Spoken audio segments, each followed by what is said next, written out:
Welcome to the Grizzled Geek and Review for September 21st, 2018. I'm Mike. I'm Doug. And we're here with your weekly wrap-up of nerd news. Big Marvel news coming out this week. Marvel TV is hitting it. Netflix, I mean, there's like three fronts. Netflix, first off. Yeah. We now have officially Daredevil Season 3 will debut on October 19th. Right. So okay. that was true. So that is Good. quick turnaround between Iron Fist Season 2 and Daredevil Season 3. Punisher will be in March. Okay. So looking forward to that. There you have it, yeah. So two great new series coming up there. And as far as ABC goes, they've hired Wonder Woman writer Alan Heinberg to create a new female superhero show. Now, this ABC show we run alongside, they are saying it could be available to go next year after S.H.I.E.L.D. Oh, okay. So that's pretty quick. Even though and it's just a female. All they've said it's going to be focused on minor characters in Marvel. So okay. It's going to be a rotating. It's going to be rotating. I guess I don't know what's going to be like. A focus on a team like A-Force or something like that, or whether it's just going to be just a random. I'm sure they'll have some kind of vehicle for it, right? Like some kind of maybe a S.H.I.E.L.D. special ops team or something like that, and they bring in a rotating cast. So they already have like Quake from S.H.I.E.L.D., right? Right. And so who knows what they're going to bring in, but now that Marvel has access to all their characters, That's true. Who knows who could be in there. But that's exciting. And it's from Alan Heinberg, the writer of Wonder Woman. So that's, good hands there. But the most exciting news so far is on the streaming service. So three branches of Marvel TV. The biggest news about this is they're going to be producing Marvel superhero shows for the streaming service, and the best part about all this news is that it's going to fall under Marvel Studios, not Marvel TV. So Kevin Feige is going to be in charge of these shows. Nice. And these shows are basically going to be like the two that they've announced is a Loki series and a Scarlet Witch series, starring Tom Hiddleston. Wow. Starting the actors from the movie, right? So wow. Okay. Yeah. Interesting. Absolutely. So people are like, is it a step down? They're going to TV? Well, no. These are big budget, like all Netflix movies type, things. These are gonna be limited series too. Yeah. So they're gonna focus running. This is Marvel transitioning from Netflix to their own streaming service. Right. Build up a base there. But focusing on like the big characters, right? All right. Now, no word whether there's going to be like a prequel with Loki or whether Loki's alive or what else. But Scarlet Witch, we don't, there's no details on any of this yet because the streaming service doesn't debut until next year anyway. Yeah. But, I mean, this is a big thing. I mean, it's got any kind of, like the Star Wars series for that streaming service is got one of the biggest budgets for TV. Right. It's $100 million for. There's a lot of people slapping down a lot of money for TV now. Yes. So that's going to be pretty big. And with the prices significantly lower than Netflix, I'm excited to pick this up. Yeah. So, but yeah, I'm excited about that. I'll watch Loki and Scarlet Witch TV series. Yeah, definitely. So there you have it. And in Mike's continuing efforts to torture me, I get the Venom story here. So Venom ramps up for release. I'm so excited to watch it. Tons of TV spots with clips hitting the scene. And basically, the first act of the movie in a prequel comic, maybe. They say in the comic gives away quite a bit. Or it reveals the first act. Not necessarily, it's not the first act in comic book form. It's the first act reveals what's happening in the comic book. The whole motorcycle chase is in that. Oh, nice. In the comic, so. All right. Venom is going to end up being PG-13, which is an interesting choice. Yeah, I'm all. It's going to have an hour and 52-minute runtime, which will be torturous. But it's still estimated to open for $64 million, which I guess is not bad. We're used to like Marvel blockbuster numbers and stuff like that. It's for the budget of this movie and an October release, $64 million is pretty good. Right, you can't hold it up to the other big tentpole Marvel movies and hope to hit those. And we'll be contributing to that because we'll be checking it out. Just because I know people are excited about Doug's review. Unfortunately. All right, yeah. So Venom is coming soon, Doug. It's coming soon. All right. So we talked about the Marvel streaming service. DC streaming service is already out. So it's out now. People are super excited about the... now, all the comics are not available yet. That's our big thing. Was like, the comics. We'll wait until those are available. Right. Well, they're saying jump in. Whether they're rolling them out slowly or they're going to have features. But I'm hearing nothing but praise for the way it works. The great thing about it is you could totally jump down a rabbit hole with your comic searching because they don't have references, and then they have references will have links to the comics those references are in. Okay. So while you're reading a comic book, they'll reference something. You can click on a link and take you to that other comic book, and you go. Wow! All right. So you could totally fall down a rabbit hole, lose a whole night, reading comics. But yeah, I mean that is a cool feature, though. It is a cool feature. The problem is that we've got some first looks and some behind-the-scenes leaked photos from a couple of DC, including DC movies. Right. And so far, they've all been underwhelming. Like, we got our first look at the Joker, or Arthur Fleck. Yes, not Joker. Yeah, Joaquin Phoenix as in the Joker character movie. Who might, or I guess is going to become the Joker. Going to be the Joker, yeah. And it's every man off the street. Yeah, it's just some frumpy-looking guy. Yeah. So not super exciting. You wonder what Joaquin Phoenix is going to look like as a Joker? Well, you're going to have to wait because that's just... That's not what they're showing you. That's not what they're showing you. But probably worse than that is we got our first look at the Batsuit used in the Titans series. Now, it is basically a cross between... It's got like the armor aspects of the Bale Batman suit. Okay. But it's got like the tall ears of the Keaton Batman. So... But it doesn't have like the bat symbol on the chest, and it looks kind of, I don't know. It's kind of like, again, underwhelming. Now we're not sure how much of Batman's going to actually be in the Titans. This could be just like in the background of some flashback shots, or maybe who knows how much he's going to be in there. Whether they're actually going to have any voice, any actor actually playing him, or just some guy in a suit. And we don't know if this is the final look of the suit either. These are just test shots. Right. Yeah. So they could add the bat symbol in later, and one of the pictures was labeled cowl test.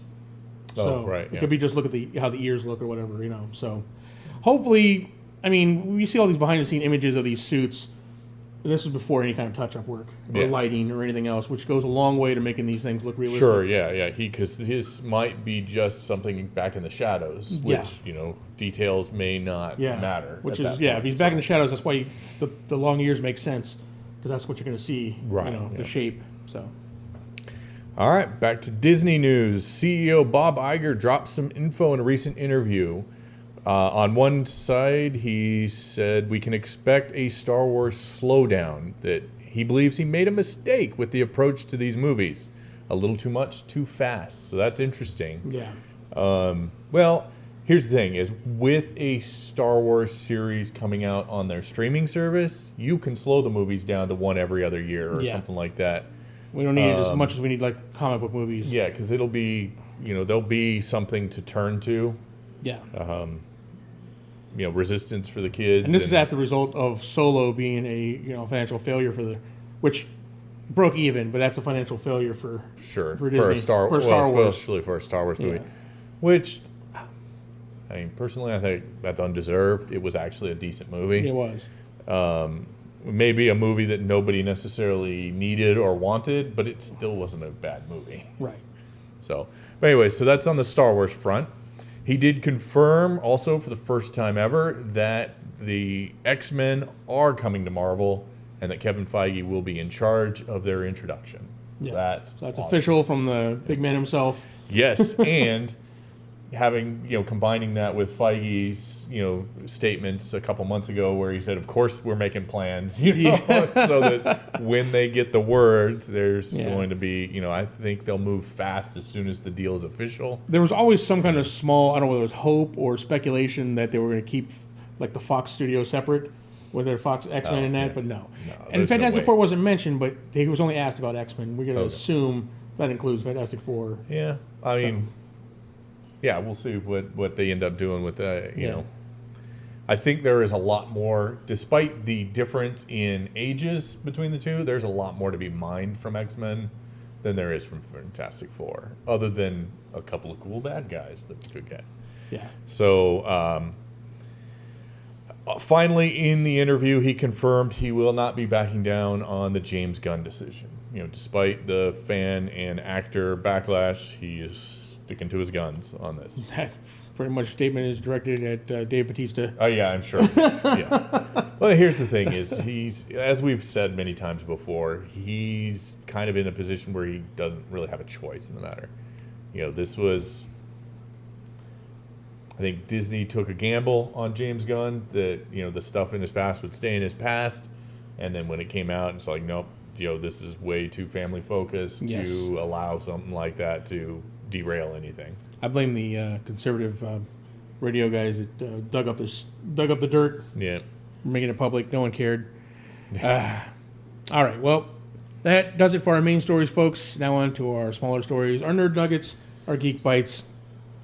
Starting off with the score for HBO Watchmen series is going to be done by Trent Reznor of Nine Inch Nails and Atticus Ross. So interesting. Updating choices. from the Dylan soundtrack of the '60s from the TV show, or everything from the movie, which was very appropriate at the time. This is going to be a modern show, right? And so I'm looking forward to that music. The music has always been a big important aspect for the live action versions of Watchmen. So it set the tone for that movie. Yeah, and hopefully they do the same for the HBO series. Cool. Bond 25 gets a new director, Kerry Joji, Beasts of No Nation. I don't know. I haven't seen that one. No. So, and it is scheduled to hit theaters on February 14th, 2020. So, okay. We'll see how that goes. Pushed off a little bit, but that's, it's to be expected. Yeah. I don't know. And see if that keeps everybody on board. Oh, yeah. I don't know. See, who knows whether we're going to get a new James Bond or whether... Yeah. We'll see what happens there. All right. So the Russo brothers drive the internet crazy. The ultimate trolls. They dropped a behind-the-scenes picture of Avengers 4, with a caption, "Look hard." Now, the photo itself, you can see right here, is just an image sitting in the back lot. It's black and white, some equipment around. Not a whole lot there. But the internet has gone crazy with speculations. Everyone analyzing every little aspect of this photo, like, the name of that piece of equipment in the background is that company also makes robotics. This could be, some kind of robot thing going on. No, or the big popular one is they think the words "endgame" are spelled out, in the background would be if you kind of make, the Russo brother in the middle look like a G. Somehow, then it spells out "endgame" with the ladder and everything. I don't know. To be honest with you, I gave it a good 20-minute look. I couldn't see anything, and I wasn't going to and people on the internet have died way deeper than I was going to. So yeah. So far, there's no consensus of what's going on with this one, but keep an eye out. I'm assuming they're going to get a title soon before we get a trailer, and we're going to get a trailer before the end of the year. Sure, yeah. So. Or maybe when we get a trailer. Yeah. They could wait until that. All right. First drafts of Matt Reeves' Batman and Suicide Squad have been turned in. So who knows? We may be finding a little bit more about where we're going to settle on that. I'm just more curious about which one of the 15 Suicide Squad 2 scripts that are actually landed on. Yeah. Who's going to be the bad guy and who's not, but or which storylines got cannibalized for, Birds of Prey and other movies. Yeah. Because they were picking apart those scripts pretty hard. So. That's funny. We'll see. All right, DC Comics just launched their new mature reader label it's called Black Label Comics. Yeah, because they didn't already have one of those. Yeah, they had Vertigo. They always had, it gets a new name every now and then, and the current name is Black Label. And they started off with Batman Damned is the first issue. Okay. Where they got the artist decided to go all out. It's an adult theme, so we got full frontal nudity in this one. So, and if you're curious, yes, Batman is circumcised. So we got all that in the first issue. A lot of it, apparently. So, but if you did get your hands on a copy of this, if you trusted in this early and got it in your inbox, hang on to that issue, because it may be a collector's item as future issues will be censored. So they decided to go all out, and apparently the artist went too full out for DC. So the digital version was always going to be censored, and now future print copies of this are going to be censored. So, it's going out, all the news, hashtag Batwang, which I think they missed the opportunity there. It should have been Batterwang. But that's just me. All right, well. All right, Ryan Coogler from Black Panther is teaming up with LeBron James for Space Jam 2.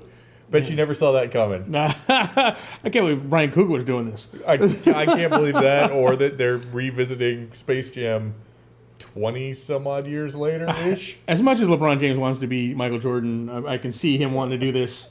But, I'm like, wow. All right, I mean, Space Jam was fun. It just seems like something, a kind of project that someone like Brian Coogler, as big a name as he is right now, would be doing. But oh well. All right, and finally, Captain Marvel trailer debuted this week. It was awesome. Please check out our reaction to it. Right. We get to watch it. We had to wait all day to watch that thing. But the trailer beat out Civil War for the single first day views. Wow. So a lot of people saw this trailer, not just us. It was #1 trending on Twitter, and MCU. There's a whole bunch of MCU stars and others giving the high praise. Cool. It's going to all the Twitter reactions, like a link of all the Twitter reactions to it. Nice. So people are excited about this movie, and for good reason. It looks awesome. Yeah. So I'm looking forward to it. all right, guys, there you have it. The news for the week. If there was any stories we missed, please leave comments down below. If you have any opinions about this, if you picked up a copy of the Bad Penis issue, leave a comment down below and let us know. And as always, please like, subscribe, share with your friends. And if you want to support the channel, be sure to hit those links down below. So thank you, and we'll see you next time. Bye.